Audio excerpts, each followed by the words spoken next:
各位親愛弟兄姊妹，好歡迎你哋收睇每日靈修3分鐘。嗱，今日我哋分享一節嘅經文非常簡單，都好容易明白嘅，就係雅各書第2章最尾嘅一節，第26節。佢話：身體沒有靈魂是死的，信心沒有行為也是死的。好清楚講到身體冇靈魂係死啊！我哋每一個人都有一個外在嘅身體，呢個肉體係掂得到、見得到嘅，係咪？但我哋要知道喺我哋生命嘅裏邊咧，唔係淨係呢個身體，而係裏邊有啲嘅質素。呢個質素先令到嗰個人係被視為一個備受尊敬、高尚嘅人，定還是係一個我哋睇唔起嘅人？就喺裏邊睇唔到嘅質素係咩咧？就係佢靈魂啦。佢個靈魂裏邊包括咗乜嘢？佢嘅特質。佢嘅是非之心，佢嘅良知，佢嗰個嘅意志，佢嗰個分辨善惡嘅心。嗱，呢一啲咧，絕對唔係淨係從外在裏邊嚟帶我哋睇到，係喺生命裏邊嘅深處，但係係抽象，但係又實在。如果個人有身體冇靈魂嘅時候，我哋話呢個人只係行屍走肉，係唔完整嘅，只係得個軀殼嘅啫。係冇意義。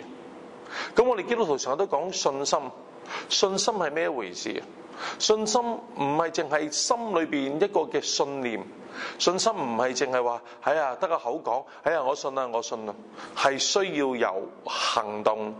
所以雅各好清楚講，信心如果冇行動嘅時候，都係死嘅。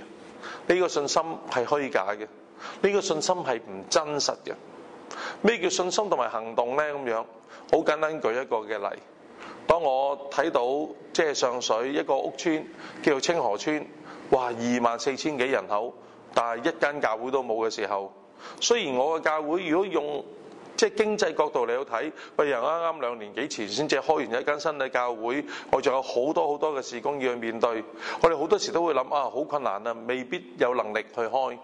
但係信心係乜嘢？如果你確信呢個係神為你預備嘅時候，我都相信神佢會工作。於是點樣啊？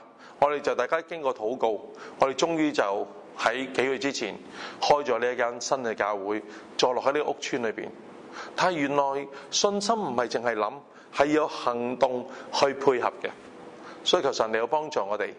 記住，你嘅信心唔係淨係頭腦上面嘅認知，我哋要喺頭腦上面對神有一個清楚嘅認識。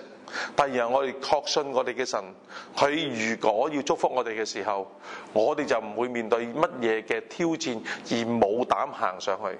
我哋有信心踏上，信心係要行動配合。身體冇靈魂係死嘅，信心冇行為咧，一樣係死嘅。